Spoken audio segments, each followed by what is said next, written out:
Lonely Monk Productions. What's up, folks? Nate here.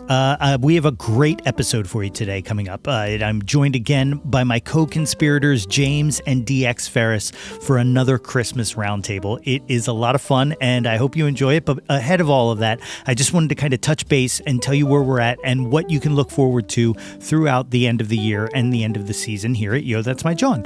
Starting with this episode, like I said, we do a Christmas draft where we are drafting a team of Christmas people. So what I will ask you to do is jump on the internet, on the Spotify. You can vote for who your favorite team is, or on the socials, however you want to do it. Just tell us who you think wins the Christmas draft, okay? Also, this Saturday, December 20th, is the 6th annual 'Twas the Jawn Before Christmas ukulele live stream sing-along. It's one of my favorite things to do every year, is to sing holiday classics for you live with mistakes. We got a lot of good guests that sent some stuff in that I'm going to share with you, and I look forward to that. That is December 20th at 8 p.m. It'll be on streaming all over the place, YouTube and Facebook and stuff like that, so be on the lookout for that. I've finally compiled my top 25 of 25 songs and albums this year. I'm going to be writing those up. Those are going to be available on the Substack at yothat'smyjawn.substack.com. That should be up, I hope, in the next week or so. And then next Monday, the 22nd, we'll on this feed, we'll share the audio from 'Twas the Jawn Before Christmas. And then that night, I'll be on Why Not Radio, and I'm pretty sure I'm going to be playing my top 20 songs of 2025. Top 20, not the 25, top 20. So there's that. So that's what we have. And then I'll probably swing through on New Year's Eve. We'll have a little thankful toast, you and me. And that's going to wrap up the season. But before we're getting ahead of ourselves, because we have a great episode today. Me, James, and DX with a little Christmas draft. Here it is.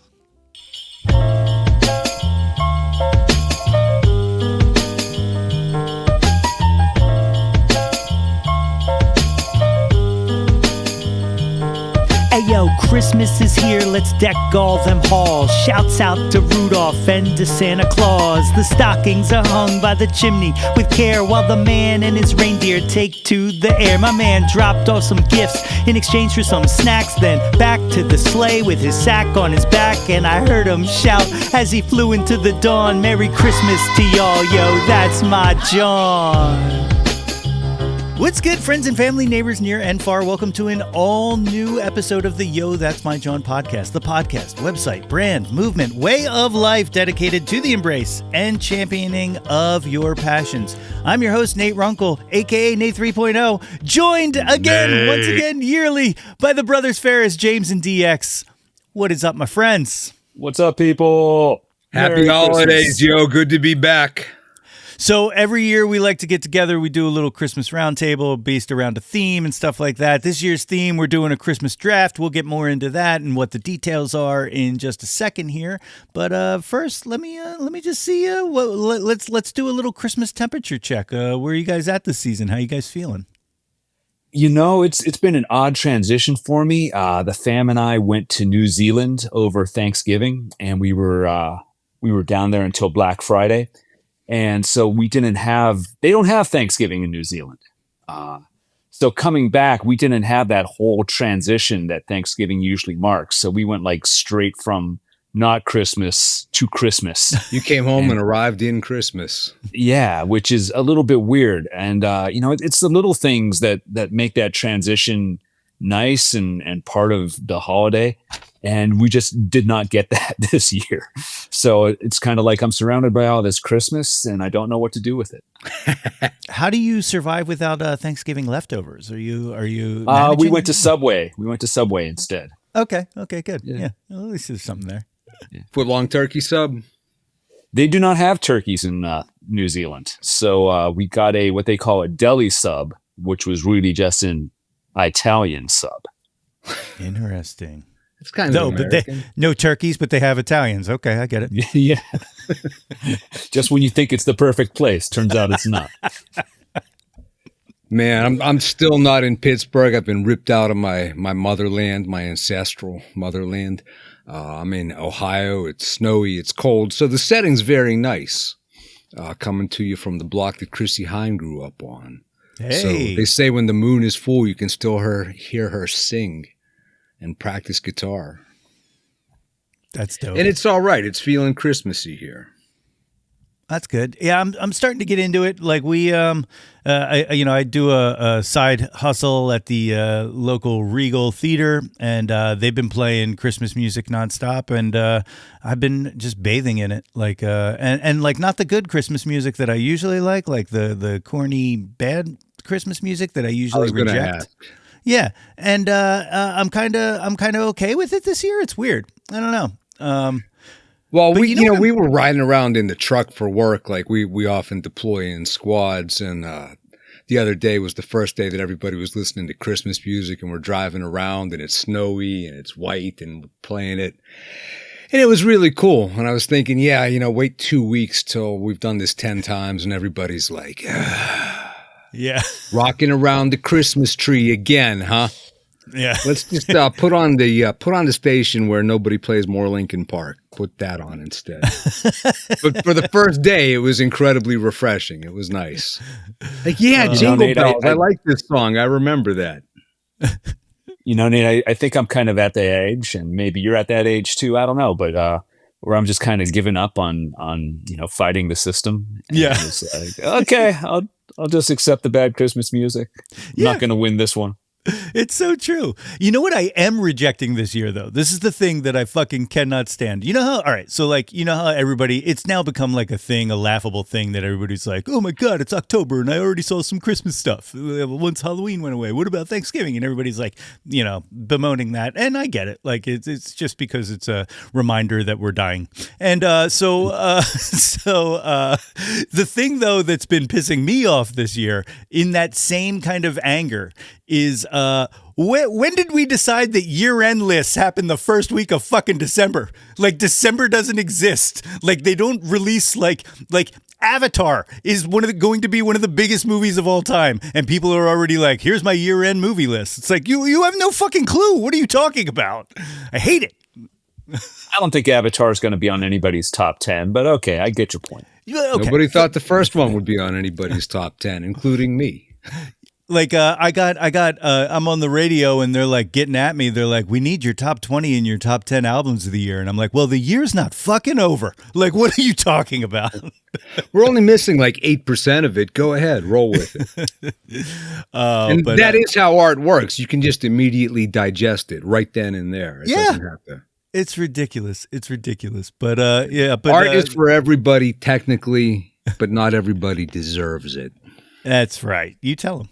Hear any good new Christmas music that you haven't heard before this year? Or I haven't heard anything new yet, but late last year, somebody steered me into something from a Christmas music Facebook group that I'm into. It's by a group called the Les Humphreys Singers. Les, L-E-S, and Humphreys, like Humphreys. And I was astonished at who and what the group is after listening to it all last season. It's a 1972 record called Season's Greetings, and it is an exciting soul workout. I mean, it's just nonstop, pow, pow, pow, incredible, like 70s high soul, like high velocity, energetic, one after another Christmas hits. They have originals, they have covers, they have slightly modified things. Like there's a version of Angels We Have Heard on High that I use on my DXmas mix this year that they rewrite into Angels Who Can't Bear to Sing. And it's amazing. It sounds like the most incredible, authentic, like New York City soul, like just amped up to 12 on a level of 1 to 10. And it turns out that the Les Humphreys Singers are a German pop group. And I've not even finished looking into it yet beyond that. It's not available for straight up legitimate streaming, but if you go to YouTube, Les Humphreys Singers, Season's Greetings, it's addictive, it's re-listenable, energetic, fun. It's a real find. I think it's not new music, but one of the fun things I got to do this week was I was working a corporate event, and we needed to play some music in the background. So I figured, hey, it's almost Christmas. I'll play some Christmas music. But I played all stuff off my Christmas mixes.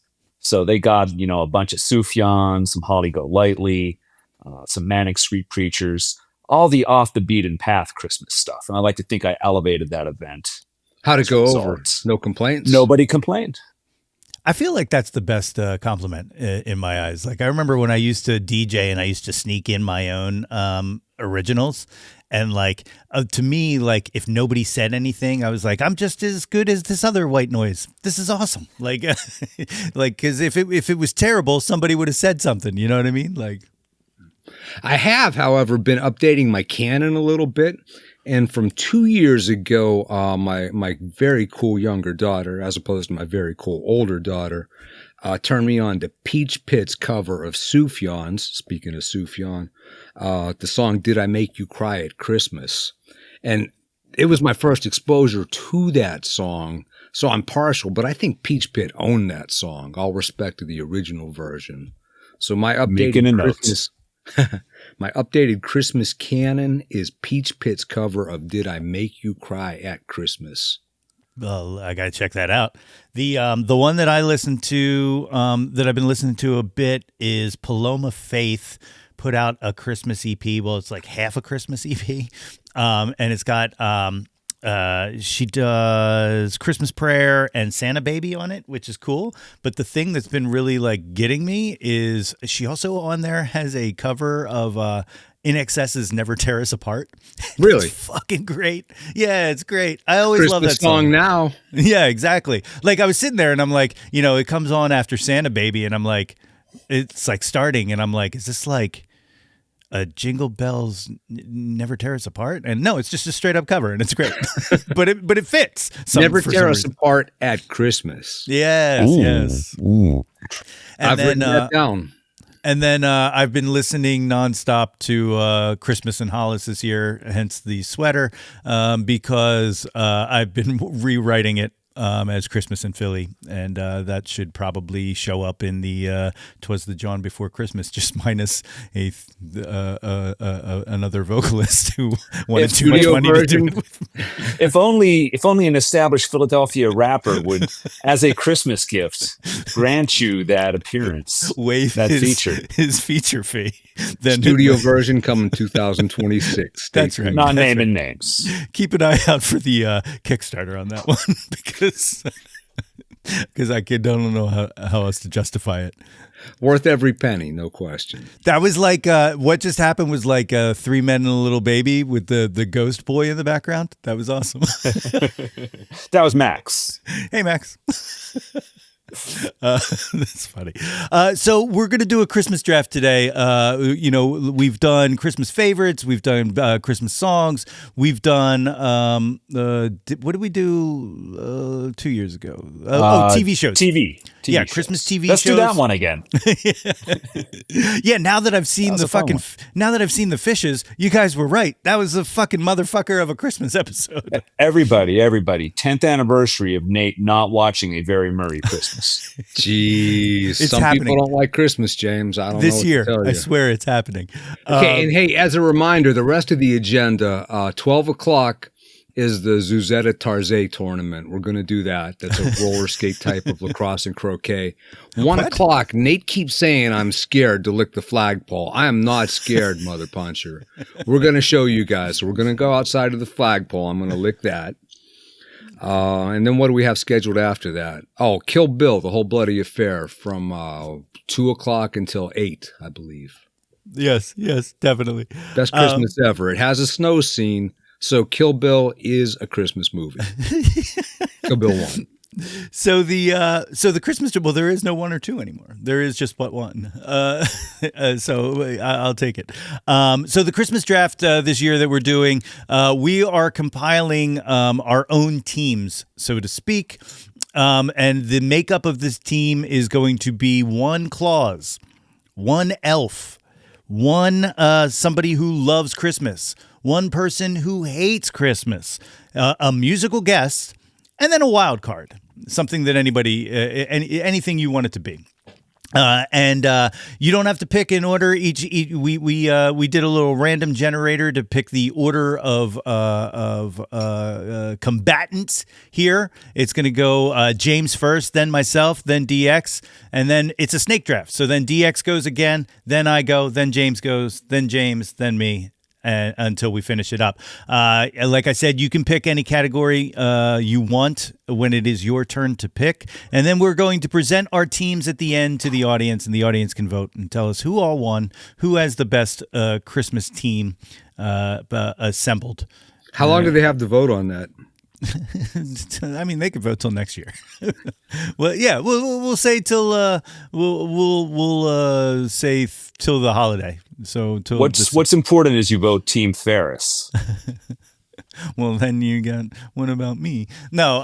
So what about you, Nate? It's all about you. It's my podcast. Well, oh wait, no. Your mother-in-law was a Ferris. Oh, that's right. So we win. And our son may possibly still be a Ferris. It's a good name. That might still Why? What have you heard? I was not part of this joke. Hey.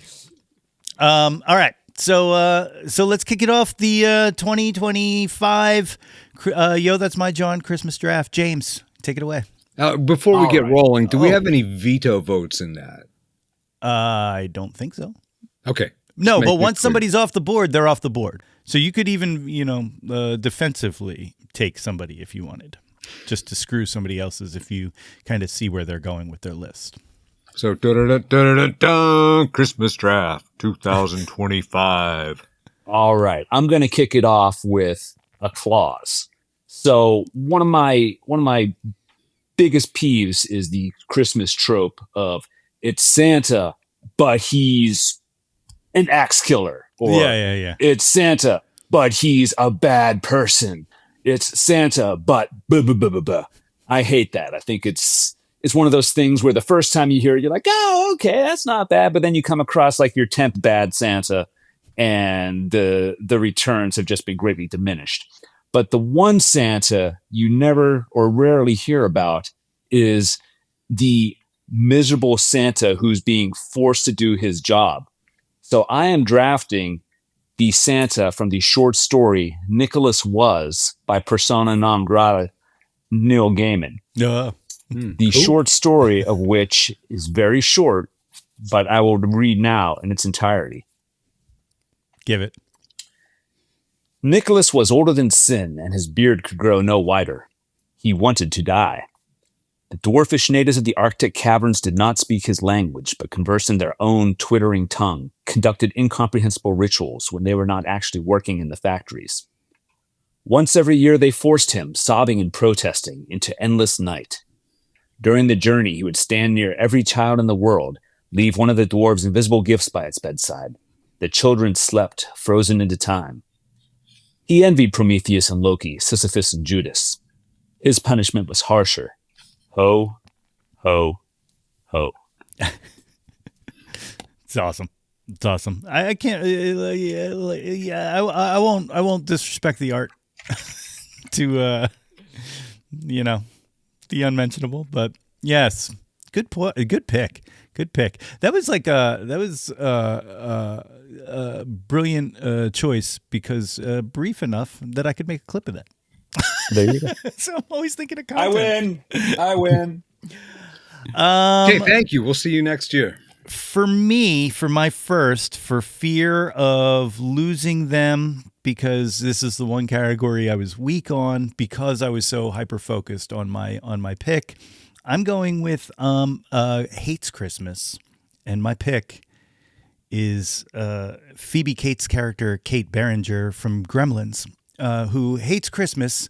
Spoilers for a 30-year-old movie, if nobody saw it, who hates Christmas because because her dad got stuck in the chimney trying to surprise them with presents and broke his neck and died. And I always thought that was the most hilarious death in a movie. It's like very Joe Dante.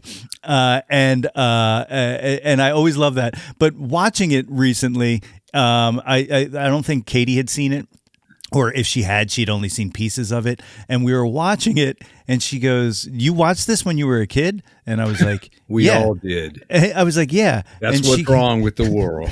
And she goes, "They literally say there's no Santa Claus." And I was like, yeah, they do. And I don't know that I ever let that sink in. Like, there's a Santa Claus. You let her know that there really is rotting Santa in your Claus, chimney, right? I don't. I'll tell you real quick. My Santa Claus story is the way that I found out that Santa Claus wasn't real was I was snooping at presents in my after my folks came back from buying from the mall, buying all the Christmas gifts and all, and I was snooping in there, and I found Spydar, the big He-Man Spydar toy and I was super excited. And then Christmas morning I came downstairs and I went to the big box because I knew it was fucking Spydar, and on it said "From Santa," and I was like, motherfucker. What are you people trying to pull? And then I kept it up for another like 6 years until one day my dad was sitting down and he was like, "You know," and I was like, "Oh yeah, no, that was years ago." You kept it up till you were 19? Good for you. They still don't know. And then they died and they will never know. No, I'm just kidding. Jesus Christ. I had a really dark turn. DX. There you go. There's a movie idea. A kid whose parents die before he finds out there is no Santa. So he grows into adulthood not knowing. I've been working on a stand-up bit where like my opening is like, "Guys, we're all adults here, so we can talk. All right. Santa, when does he call? Like, when do I get his number? Because no, I've not heard from him, and my kids are going to be very upset if I can't get a hold of this guy." He's going to call any minute, kids, I swear. Another Christmas, kids. I don't know what we did, but he is missing our house every year. One of my back burner projects is and if you're out there, please don't steal this from me. It's some sort of short story about Santa Claus and how like the infrastructure has grown out of control over the years, and there's been mission drift, and now he has all these corporate partners, and there are the original Christmas original Christmas families that he used to visit, and do they stay on or do they get priority, and is it right? And it's a very political job. I like it. So that'll come eventually. I'm going to pick for a draft. I'm going to pick a Claus. And maybe I think I had a pretty strong list, and it's been a very hard choice, but I'm going to go with from the Father Christmas letters, J.R.R. Tolkien's incredible book of letters from Father Christmas to his children, in which J.R.R. Tolkien, Lord of the Rings, Hobbit, of course, he intercepted letters to his, or kept letters to his children from Santa Claus over the years, in which Santa Claus would talk about life at the North Pole and what it was like dealing with all these malicious creatures around him, brownies, things that would raid the toys. He had a mischievous polar bear for a friend. It really gives you an insight into the world of Santa Claus and what it was like. So J.R.R. Tolkien thankfully collected those and lets us know what it's like to be Santa Claus. I like it. Very respectable pick. You guys went very highbrow in your clauses here. Great illustrations with that too. Yeah, and if you don't have that book, it's a great one to read to your kids. Being in the format of letters, obviously, nice little bite-sized chunks, and great illustrations. Excellent choice. You're still on board. I'm still on board. I'm going to go with an elf. And this is a tough choice. I have a lot of very good ones, but I'm going to go with he's a Sindar elf, royalty. He's a prince. He's from the Woodland Realm. He's the son of King Thranduil. Do you know who I'm talking about? At very least has an 18 charisma or 18 dexterity. I think it's closer to 21. It is from The Hobbit, from The Lord of the Rings, Legolas. Ah. I was going to say Thorin Oakenshield. So if Krampus shows up, if anybody tries to take Santa hostage, if anybody tries to besiege the North Pole, any terrorists, we got that handled. Legolas is my elf I want on my team for Christmas 2025. And you may have my bow. Look at you. I love it. I love it. Great choice. Let's see. Where do I want to go here? All right, let's do... I have some really... See, you guys have like really like high-minded picks. Mine are the dumbest things in the world because... no, that's what we're here for, man. Because, yeah, exactly. And if you think it was easy choosing between Legolas and Buddy, it was not. All right. Let's see here. Sorry if I spoiled your pick. You did not. Low-key don't like that movie. Low-key. I can handle being friends with somebody that still hasn't seen the Bill Murray Christmas special yet for whatever inexplicable personal reason.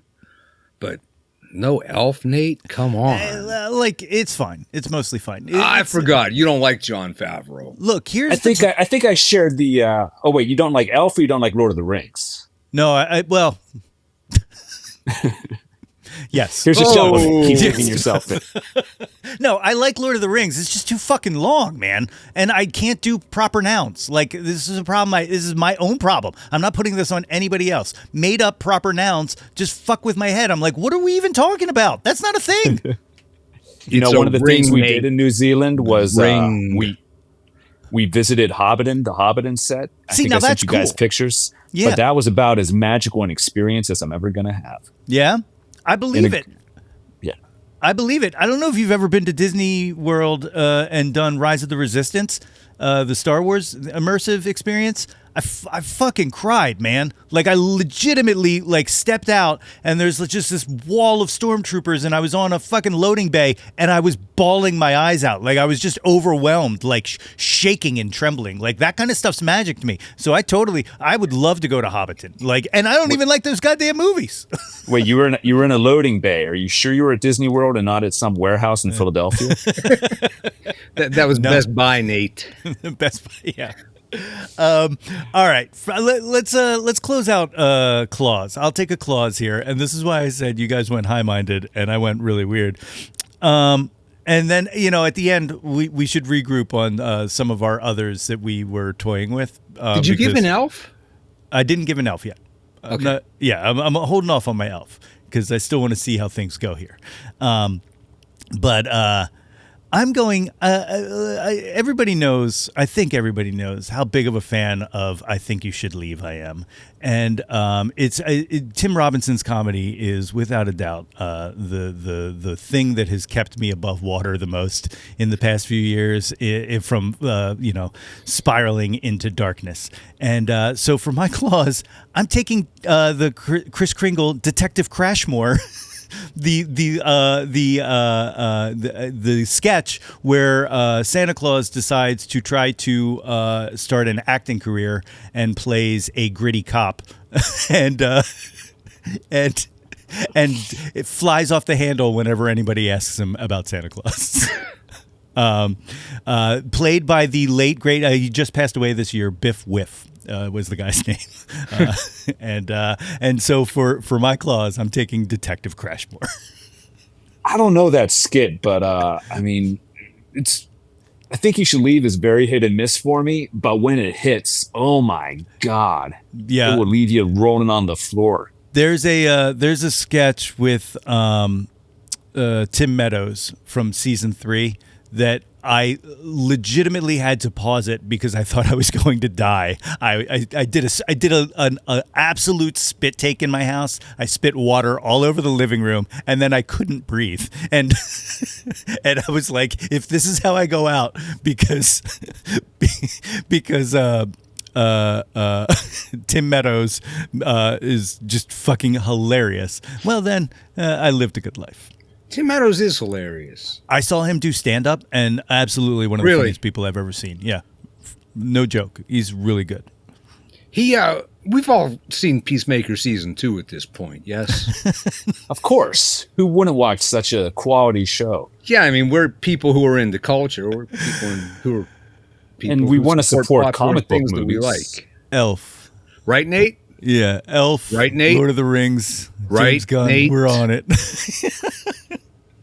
Tim Meadows' willingness in that to commit to absolutely outlandish things. I mean, dare I say, a slept upon talent of our age. I think a slept upon cast member of SNL. Absolutely. When I saw the two remaining Beastie Boys do their spoken word thing in Philadelphia, he came on stage as Bob Dylan. Oh, hell yeah. That's great. That's the nicest thing I can say about Philly. Hey. James, your pick. All right. I can pick anything, right? Anything. Okay, I'm going to go with a person who hates Christmas. And it pains me to say this, but I am picking our man in Gorman, Cassian Andor himself, Diego Luna. Diego Luna has gone on record as saying that he does not like Christmas. He feels it's very crass. He hates commercialism. He doesn't feel it. I guess in recent times, he's kind of backpedaled a little bit. He said since he's had kids, he's warmed up to the idea. But still, I think that's all the smoke. I think that's all just a distraction from the fact that he does not like Christmas. Interesting. Did he? So it's Sounds like he has made his life a sunless space. Seems like he shares his dreams with ghosts. Do we think his father got stuck in a chimney? Maybe, possibly. That's cool. I did not know that. Diego Luna always makes me laugh whenever I see him because have you ever seen the Harmony Korine film Mr. Lonely starring Diego Luna as a Michael Jackson impersonator? Of course, everybody's seen that. The scene when he's in the nursing home singing as Michael Jackson to the old people, "You're gonna live forever, and you're gonna live forever. Don't die, don't die." That's all I think about whenever I see Diego Luna. Don't die. It's the best, absolute best. All right, for my Elf, we're gonna do Elf. This movie had a profound effect on me as a child, and I can't tell you a single thing about it because it feels like 3 or 4 different movies crammed into one. And that is Santa Claus the movie. My elf that I'm picking is Dudley Moore's character of Patch. Okay, Patch is the elf who tries to change things in the North Pole. It doesn't happen, so he leaves and he takes a little bit of the magic dust that makes the reindeer fly. He gets a job at a toy company and he starts making lollipops to sell to people so that they can temporarily fly. And it's just such a bizarre idea because in the beginning of this film, it's like a Santa Claus origin movie, and so it's like out of nowhere they decided, oh, you know what? We got bored with that movie. Let's make an entirely different one about this elf. Burgess Meredith is also in it. The guy who directed it, I'm not even going to attempt to pronounce his name, has such a weird filmography. He directed Jaws 2. He directed Somewhere in Time. He directed Supergirl. And he directed this and then like a bunch of other things that I had never heard of. But like, what a weird run for that gentleman. But Dudley Moore as Patch. I feel like Dudley Moore is kind of like the REM of acting to me in that like we don't talk about how much he fucking owned the 80s. And it's weird. It's really weird. It's like weird and is largely forgotten. Yeah. So there's my elf, Dudley Moore as Patch. Nice. DX, you're up. Man, okay. I'm going to go with Loves Christmas. And I don't think I'm going to steal any of yours. I'm going to talk about the ones I didn't pick. But I want to give a short list shout out to Ricky from Trailer Park Boys. You know, he loves spending Christmas in jail. It's a special time. You can get drunk, get stoned in Canadian jail, at least. And, when Ricky, his friend, when Julian, Ricky's friend, shows up to take him out of jail at Christmas, he's angry. He's upset. You know, it ruins his Christmas. Doesn't get to be in jail at Christmas. So, and even though that seems like a violation, he learns the true meaning of Christmas in the Trailer Park Boys special. It's to be with your family, get drunk, get stoned.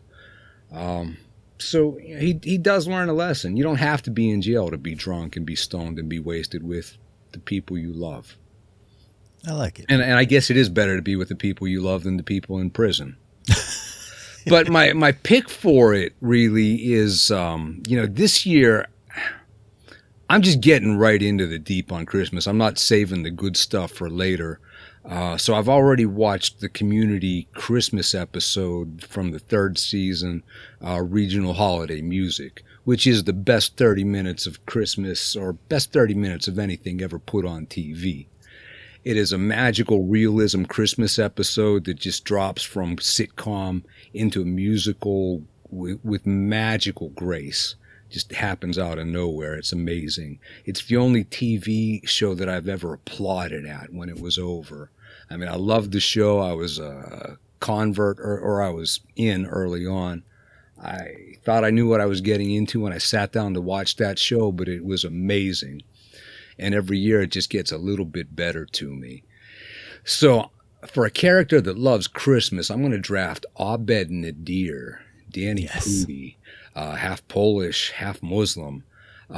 His faith and his love for Christmas just makes magical things happen year after year in Community, to the point where everybody is able to sing and dance and find the true meaning of Christmas.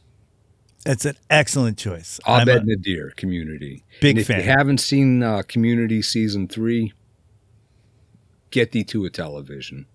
Yeah, that is peak, and the Troy and Abed rap of the Christmas infiltration is Yoip. Yes, is just that's a banger. It's a banger. You're still up. Okay, so I'm still up. So that's my loves Christmas, hates Christmas now. I'm going to go with George C. Scott's version of Scrooge.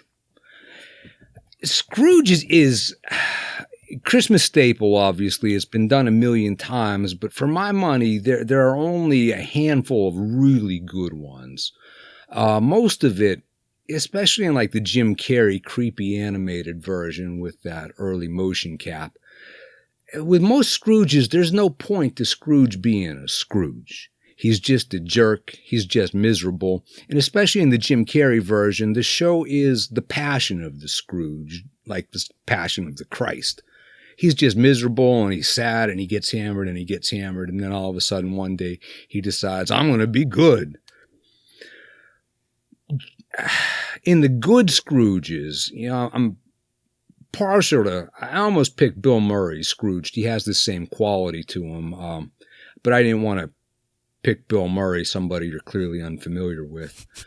George C. Scott Scrooge, though, enjoys being Scrooged. Every time he is a card-carrying prick. He's just a hard-on. He's twisting the knife in everybody at every possible opportunity. He enjoys being Scrooge. He is miserly and he's mean and he's shitty because it's funny. And it is fun to him, and you can just see him enjoying every little mean thing he does. He hates Christmas, and he enjoys hating Christmas. And he is the Scrooge. He and Bill Murray are the Scrooges that make the most sense to me. Even, all respect to Michael Caine in the Muppets Christmas movie, who really delivers emotionally. But I think that George C. Scott has I don't know if it's a good motivation that he hates Christmas, but it's believable. I love it. The Muppets thing just reminded me of the I don't know who said it or where the quote even came from, that Michael Caine acts as if the Muppets are real actors, and Tim Curry in Muppet Treasure Island acts as if he is a Muppet, and that those are the two secrets to being the human in a Muppet movie. And I was like, that's fucking brilliant. It's really fucking good.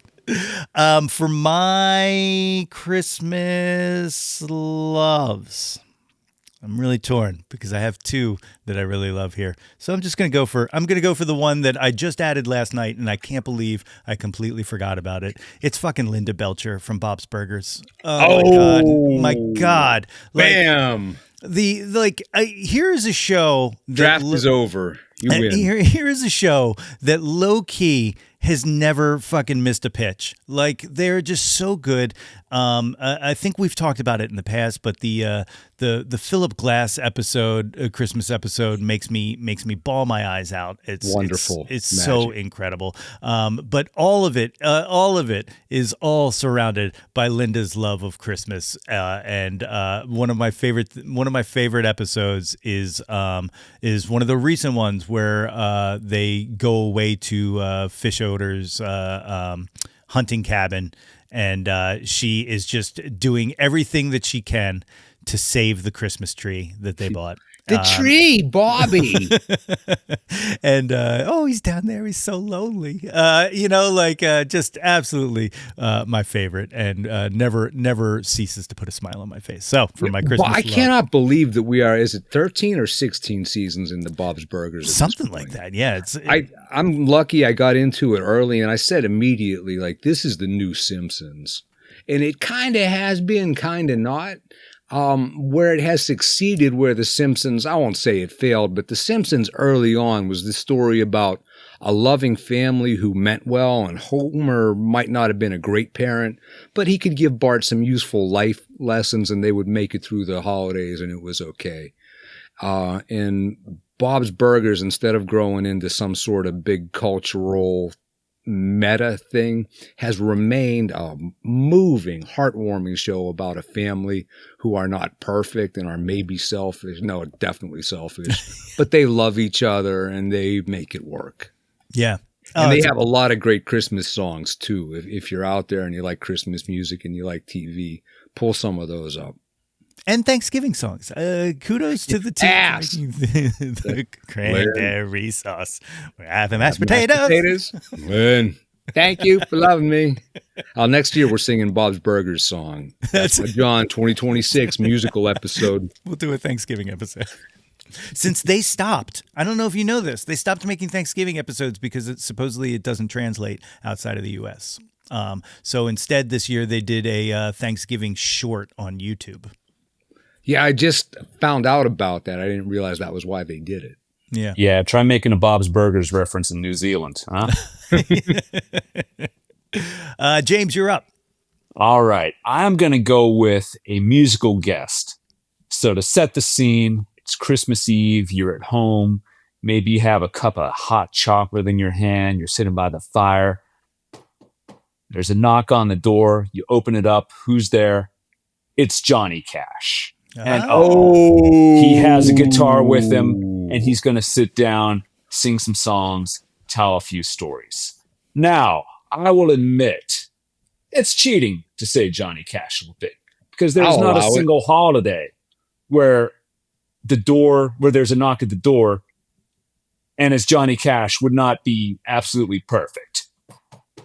It's Veterans Day. I wonder who's at the door. It's Johnny Cash. It's Lincoln's birthday. Who's at the door? It's Johnny Cash. It's the feast of the Archangel Michael. Who's at the door? It's Johnny Cash. There's literally not a single holiday that it would not be appropriate for Johnny Cash to swing by with his guitar and sing a few songs. But in this case, Christmas time, Johnny Cash. I love it. That is a good choice. You know, I talked about the 885 covers countdown that's going on WXPN yesterday. They played. Well, let me backdate this real quick. You know that scene in Guardians of the Galaxy Volume 2 that everybody cries at with Yondu. Which one, Nate? You're gonna with have father to be and much son. more specific. With father and son. Okay, it. I was like, yeah, all right, it's fine, whatever. It just didn't hit me because I don't know, because of James Gunn. But Johnny Cash's cover of Father and Son with Fiona Apple yesterday came on, and I had to shut the door to my office at work and fucking bawl my eyes out. Yeah, that is one of my favorite anythings ever, that cover. And it's odd that it's a non-album cut. Yeah. And when you listen to that record and the performance, I kind of see why they didn't include it. I don't know why they did include their version of Bridge Over Troubled Water. Toward the end, I was pretty ambivalent about Rick Rubin's run with Johnny Cash, because he could put Rick Rubin in a room with a superstar like Fiona Apple, but he can't put Rick Rubin in a room with Mike Ness from Social Distortion, who wants nothing worse than to work with him. And I was salty about that for a few years, but when the Johnny Cash box set came out and finally released that cover of Father Son with Johnny and Fiona Cash, I was like, that's the best thing ever. And if that's what it took to produce it, they were doing the right thing all along. I will allow it. Yeah. That's a wonderful cover. So good. Awesome. James, you're still up. Did we mess that up, The Last Snake? Did you do 2 or did you do 1? You only did 1. Yeah. All right. So do 2 right now. Do 2. Okay. What do I have left? An Elf. So for my favorite Elf, I went with David Sedaris in the Santaland Diaries, which is one of the few remaining pieces of intellectual property that has never really been translated into anything besides its original radio play form. There has been a stage play, I'll give it that, but it's never been tapped as a crazy movie or an animated special or, NBC Crumpet the Elf is going to be out here at Macy's. It's never been ripped and torn apart like that. So it's in my eyes, at least, it's still very pure. Now, you can make the argument that Elf did rip off a little bit of the vibe, a little bit. There's even some indirect references in there. They shout out Crumpet in one part. Amy Sedaris, David Sedaris' sister, is a featured performer in Elf. So they went in knowing. But it's the story of a guy working as an elf in, I think, the Macy's department store in New York City. And there's very little Christmas cheer. It's more like the drudgery of working in a Christmas setting in a department store during that time of year. But there's some joy to it. It makes you laugh. It's good. I love it. Good choice. And then the makeup pick. That was my makeup pick. Wait, no, because you were supposed to do 2 the last time, so you did 1. Oh, well, I just did 2 now. No, I mean, did you do 2 the last snake through? Is what I meant. I'm in the middle, so I don't get to do the snake through. Yeah, okay. You do. You get 2 when we go back through. But anyway. Okay, well, I just did 2 now, so move it on. We'll just keep going. You don't want to talk anymore. I get it. Okay, I've done Claus. I've done Elf. I've done Loves. I've done Hates. I have musical guest and wild card on the board. Let's do musical guest. Okay, I originally was going to pick a gentleman who I'm not going to say who it is in case I don't want to take it off the board, in case anybody else wants to take it. But through thinking about him, I realized another musical guest who is tangentially related to him, and that is John C. Reilly. Is my musical guest. He just released a Christmas 7-inch under his Mr. Romantic persona. And he, of course, did the spoof of the Bing and Bowie with Will Ferrell.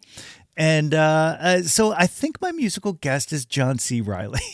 Who in this period of his career where he's, like I said, the Mr. Romantic thing and all that, I gotta say, I think he's one of the most interesting actors we got out there.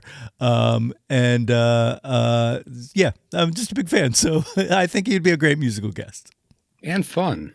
Yeah. And he can do magic. Hey. All right, what do you got? Musical guest. I can't believe he was still available. I'm shocked. And this was a tough one. I don't want to spoil anybody's choices. I'll find a way to reference them later. But I'm going to go with Philadelphia's own Lee James Jude Capolero, a.k.a. Fear frontman Lee Ving. He's a multi-threat talent. He acts. He sings it all. His body of Christmas music, while not large, covers the whole spectrum. Starts, of course, with the Fear Punk single, classic song, one of my 2 favorite songs called Fuck Christmas. But it goes all the way to his very traditional version of Have Yourself a Merry Little Christmas. which is very reverent, it's quiet, it's hush, masterfully performed. And in his version, it includes both variations on Until Then We'll Have to Muddle Through Somehow. And he also does Hang Your Star Upon the Highest Bough. I interviewed him once and he said, hey, we did them both. You just get more for your money that way. Respect. So yeah, you've seen him act in Clue. You've seen him act in Get Crazy. He could really bring something to a party. I like it. And then your last one, right? My last one, my wild card. This is so tough. The Pope, he was up there. He was in the running. But I'm going to choose the guys from In Bruges. Ray, played by Colin Farrell, and Ken, played by Brendan Gleeson. And they are sort of the two of them are the whole anti-Christmas Christmas dynamic. One of them is into it. One of them is not. One of them is having a great time looking at all the wonder and the majesty. The other one is poo-pooing it all until he, I don't know that he does accept it, actually, but he finds a way to have a good time in the middle of all that madness. So Ray, Colin Farrell, Ken, Brendan Gleeson, In Bruges. Is it a Christmas movie? I think so. I think it's a great Christmas movie, especially if you don't like Christmas. It's got something for everybody. And again, if a terrorist sees Santa's workshop, having those two guys and Legolas on the team, we're going to be secure. Nobody's going to stop us. I love it. And if J.K. Simmons is Santa, even though he's not on my team, imagine how secure we would be. That's a fortified organization right there. For my wild card, I think we've talked about how annoying the Die Hard is a Christmas movie thing has become. But there are a lot of movies like that I do every year at Christmas that maybe aren't a Christmas movie, just take place at Christmas. You see terrorists show up. Die Hard. That's Die Hard. That's right. It's not happening at my Christmas party. And so I fed most of my wild card picks that I had banked here are in that vein. And the one I'm going to pick is Miss Fran Kubelik from The Apartment, Shirley MacLaine's character in The Apartment, because that, first of all, The Apartment's one of my favorite movies of all time. Her and Jack Lemmon are just so absolutely perfect in that, and Billy Wilder just absolutely went above and beyond to me his own talents to kind of put together just such an incredible film. But she is I don't want to say that the manic pixie dream girl trope is still a cool thing or whatnot, but she's my favorite manic pixie dream girl. That's Fran Kubelik in The Apartment. All right, I guess it falls to me to wrap things up. So I still have a person who loves Christmas, and I am so glad Dave didn't say this, because really, without his research and knowledge, I wouldn't know this, but Jeff Hanneman, rest in peace, but formerly of the group Slayer, was apparently a big Christmas guy. Who would have thought that a guy who wrote such lyrics as sadistic surgeon of demise, sadist of the noblest blood, destroying without mercy, would also be a dude who appreciates, a tree with some lights on it. And wouldn't be caught dead in church, wouldn't be caught dead in church. Loves Christmas. Refused to tour at Christmas time because he did not want to be on the road. So yeah, that's my guy who loves Christmas, Jeff Hanneman. Ooh, that's nice. I feel personally slighted that I didn't think of that. You win. James wins. Well, I didn't have a backup if you had said Jeff Hanneman.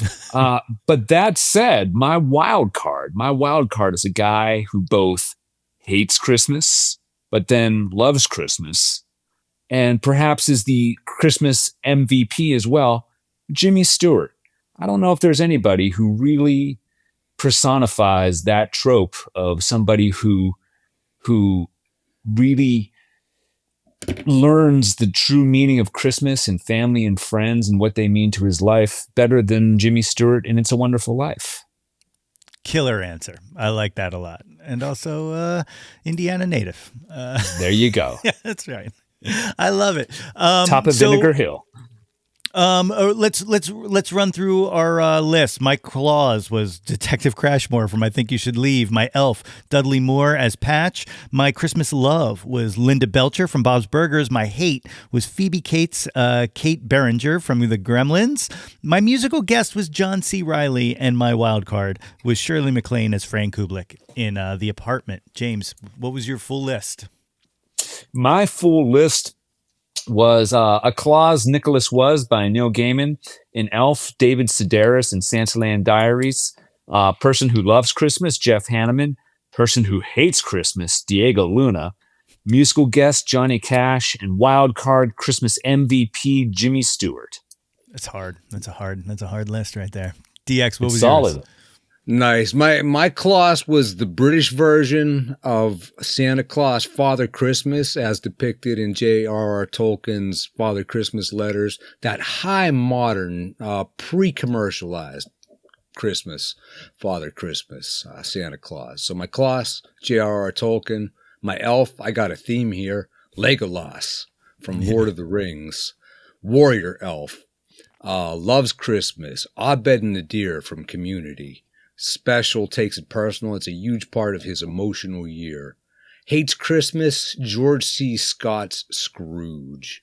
Musical guest, Fear Zone Lee Ving from Philadelphia. And my wild card is the guys from In Bruges, the tag team of Ray and Ken. I love it. We'll put these up for a vote. So some of the ones, anything of interest of somebody you wanted to mention or somebody you almost drafted.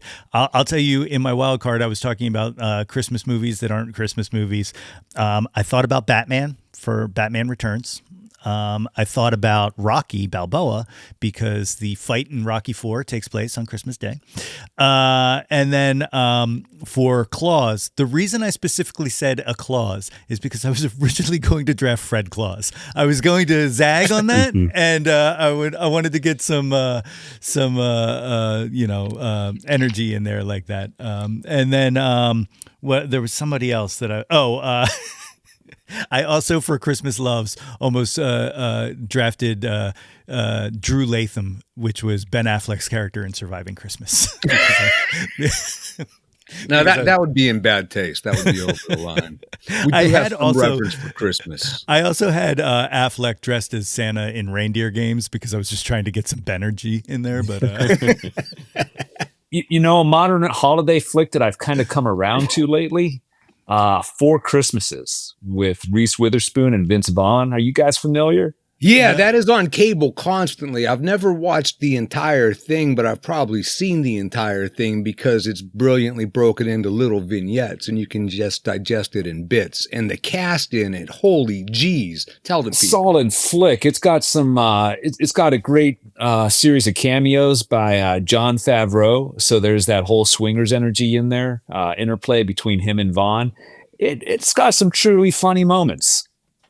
I got to check it out. It's always on cable. I was going to say it's one of those ones I've always seen clips watch of it for 10 minutes and get something out of it. Yeah, I always see like a clip and I'm like, oh, I should watch this. Let me turn this off. I don't want to ruin it, and then I never check it out. It's got Robert Duvall. It's got Mary Steenburgen. It's got some other people too.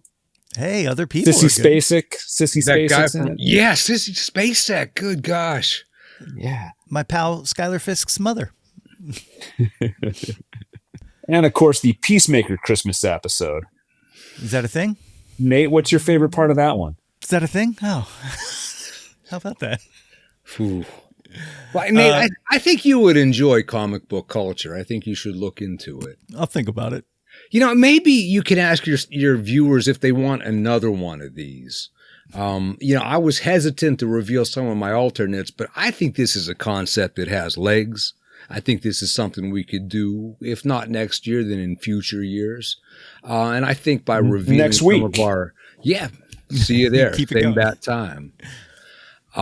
So I think by revealing some of our alternates, that'll make us dig deep and really work at it.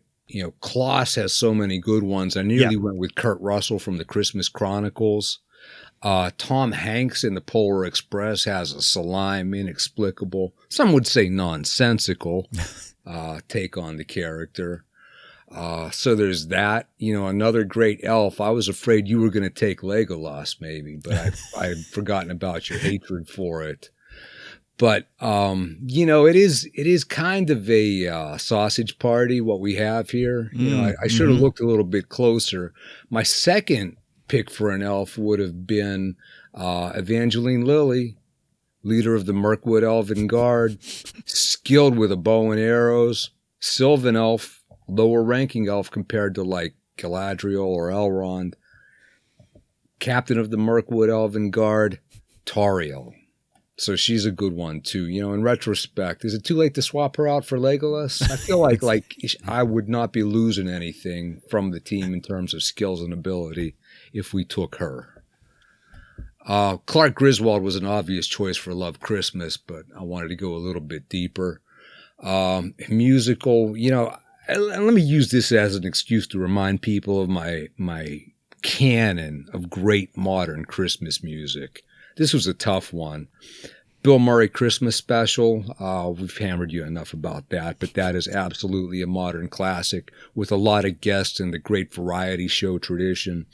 As long as we're talking TV, the Community episode, again, regional holiday music, great musical experience. But my canon of the 4 great modern Christmas music albums is Donny Iris and the Cruisers' Alleluia, mostly traditional music performed with astonishing creativity by the band.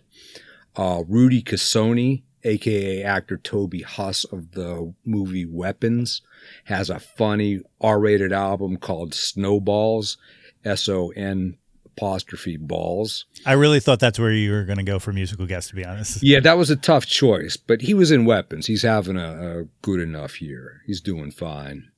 Amanda Shires, the lovely, talented, magnetic. Her bittersweet album, For Christmas, is a great one. It'll make you cry. It'll make you dance. It does it all. And, of course, our dude, J.D. McPherson's Socks. I think that one, if there's a world 100 years from now, I think people are going to be playing that album and dancing in their socks to it. Yeah, man. I got tickets to see him on the 16th. Very Really? Cool. Very cool. We may go on the 17th. I kept meaning to ask you if you wanted to maybe go. We'll talk about that. Maybe I'll do both. He deserves my money. It's amazing. Christmas is complete without J.D. McPherson's Socks. We can all agree on this. Yes? Hell yeah, definitely. I finally Are we picked the it up only on ones vinyl. talking? Are we the only ones talking about him? Do other people talk about him? Well, he's doing a whole Christmas tour, so maybe there are 3 people like us in every city. I was just gonna say you gotta meet folks at the show and be like, what do you do? What do we should hang out. we should be friends. Did we just become best friends? It's I have amazing. a podcast where I talk about all things Minneapolis. What do you do? That's my Jawn. Yeah. Oh, it's great. So like I said, there will be a poll. You can vote on which team you believe did the best, who did the best, and let us know. Team Ferris. I did just notice that one of my picks from the 88.5 Greatest Covers Countdown just played while we were doing this, and I missed it. It was Lick the Tins, Can't Help Falling in Love. Yes. Was that on both of our lists? I forget think if so. I included that. I think it was on yours, and it made me feel like I should have included it too. The one that I just we did an episode of Too Old Too New, which should be out now wherever you get your podcast from. I talked about 2 covers that I absolutely missed putting on my list, and I'm still bitter angry about it. One is the DJ Sammy Candlelight remix of the cover of Heaven by Bryan Adams. It's like a piano version. It's absolutely beautiful. Like I don't know that one. I'll send it to you. And but the one that I shared in the episode as my old pick was I can't believe I forgot fucking Biz Marquis' Benny and the Jets. Like Jesus Christ, the best cover of all time. And then I rewatched. Which version? There's 2. I did I actually played the version from the Chris Rock show. Where he ends then there's 3. Where he ends up shirtless on the ground. Oh, it's absolutely incredible. Did you have that issue of Grand Royal where they sent the vinyl of it? No. The only issue I have is issue number 2 with the Moog on the cover, Okay. which has an iron-on T-shirt decal, which Nice. I still have unironed. Very nice. Very nice. Did- Go ahead. Did they explain why it's 885 covers? Because their call number is 88.5. Oh, there you go. So they're on brand. They stay on brand. But if you listen to that episode, Bruce kind of gives me the number of votes that number 885 received. So now I know how to thumb the scale next year, and I'm just going to conspire with everybody because Where can we listen to that, Nate? You can hear that at xpn.org, or do you mean the countdown or the countdown? You can listen to xpn.org. It's going on until next Thursday. Usually runs from 8 a.m. till 4, but they'll push to 6, I think, on Monday, Tuesday, and Wednesday or something like that. But good stuff, good times. What do you guys got going on? Anything you want to promote? I know somebody's got an audiobook out this Christmas season. Somebody does. I have just finally, it was incredibly painstaking, the audiobook version of my massively updated Slayer band biography, Slayer 66 and 2/3, a metal band biography, ... That is now available at Bandcamp. Bandcamp, I think, is the best medium for it because it's a long file. The MP3 download is like 4.6 gigabytes. The book is 639 pages, which in audio translates to 1.4 days. But on Bandcamp, you can just stream it. You don't have to worry about downloading like 18 gigabytes worth of stuff. So if you like Slayer, and if you're a Bandcamp person, or if you're not a Bandcamp person, it's a good excuse to jump into Bandcamp. You can gift it to people. It's very reasonably priced. Give you something to listen to over your holiday commutes. And it has 12 bonus chapters. The proper book has 72 chapters, so there's an additional like 17% worth of material that you can't get in the actual book. Bandcamp audiobook, it'll be on Amazon eventually, any minute now if they get their act together. But Bandcamp is the best place to get it.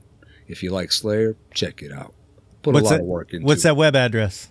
Slayerbook.bandcamp.com. Slayerbook.bandcamp.com. Dig it. James, you doing anything cool? Nothing creative, just working a lot. That said, Massive Media, based in Pittsburgh, Pennsylvania, provides audiovisual, event staging, web streaming, all that kind of stuff. But if you're hosting a corporate event, will you have any Christmas music for us? Absolutely. Only the most choice Christmas music as well. So give us a call. We smile and we rarely say no. Is that a family business with 2 generations working in it? It is now. Hey, Dave's youngest daughter has been joining me on some gigs. She's been quite a help. She really seems to like the work. People here seem to like her. So, hey, give us a call. You get 2 Ferrises for the price of, well, you're still paying for both Ferrises, but you get 2. 2 for the price of 2. I love it. If anybody wants to do that, if anybody wants to, is there a website or a? There is massive, MASSIVEPGH.com. There it is. And of course, you can always hear me on the radio this Monday. I'm on Why Not? Or it'll be tonight because this comes out on Monday. So tonight, 5 to 8, spinning some music. I think I'm supposed to do my top countdown, but I still haven't put it together. So I guess that's going to be in 2 weeks. I don't know. I fucked up. Look, you can't rush it. Yeah, exactly. We talked about that. Hey, here's something I have on my radar that I'm kind of saving for the right moment. And it's one of those, I think it's a Christmas movie. Like the trailer sure makes it look like a Christmas movie, sort of. But the word Christmas is not in it, so maybe it's just a family comedy. It is directed by our dude, Michael Showalter. Yes, it is a Christmas movie. Co-written by our dude, Michael Showalter. It is a movie called Oh, What Fun. It's streaming on Amazon Prime, and I'm not certain what it is. I just want to tune in, take the ride. Listen to this Does Amazon make you say that? No, with the I'm a Bandcamp guy now, James. Yes. Oh, what fun is out now. Michelle Pfeiffer in there, and Chloe Grace Moretz cast as Michelle Pfeiffer's daughter, which I think is the most perfect casting I've seen in a very long time. Dennis Leary. Dennis Leary. Felicity Jones. Yes. Felicity Jones. I know Felicity Jones. I know Felicity Jones. Jason Schwartzman. Yes. Eva Longoria, producer of the first John Wick movie. Great cast. Showalter, I actually had reached out. We were going to try to... I was going to try to get in on the press run for that, and I missed him by a day. So again, he eludes me. My quest to have all 11 state members at some point on the show. Man, you and him should be together too. dear Michael, I wrote you, but you still ain't calling. All right. Was he like, I'm out of here? He was like, I'm not going to die of drugs like Bob Dylan. Press tour is over. I'm out of here. Oh, hey, Spotify, look for my DXmas Mix 2025. Look for DXmas 2025 or DXmas 31. It's pretty good this year. It alternates happy and funky songs. Send me I think it works. Send me the Spotify link, and I'll put it in the show notes. And I will. I'll save people the trip. You click it right there. You listen to some good music after you finish this You can up. only hear it here. That's right. Gentlemen, as always, thank you so much for doing this. I love you guys. I look forward to this every year, and it never disappoints. Yeah, I woke up. Here. I'm sick. I was feeling crappy, but I was out in the yard, and I thought, you know what? I'm talking Christmas with these guys today. It's a good day. Hell yeah. So I love you guys. Thank you very much for having me in your playbox or your sandbox always. It's a pleasure. Merry Christmas, everybody. Happy holidays. Happy Hanukkah. Merry Christmas. Merry Christmas, everyone. And to all a good night.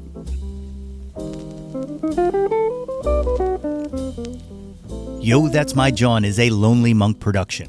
Written and produced by yours truly, Nate Runkle. Theme song by me, under the moniker Nate 3.0. Special thanks to Fox Run Brands, DX Ferris, Andrew Scott, Maggie Poulos, Dan Drago, Natalie Runkle, and the beautifully vibrant and wickedly stunning Katie Daubney. If you or anyone you know has any ideas they would like to share or any guests they would like to hear on the podcast, please feel free to reach out to us at yothat'smyjawn@gmail.com or hit us up on the socials at yothat'smyjawn. Until next time, be sure to displace the guilt and embrace the pleasure. Tilt your head back and shout to the world, yo, that's my Jawn.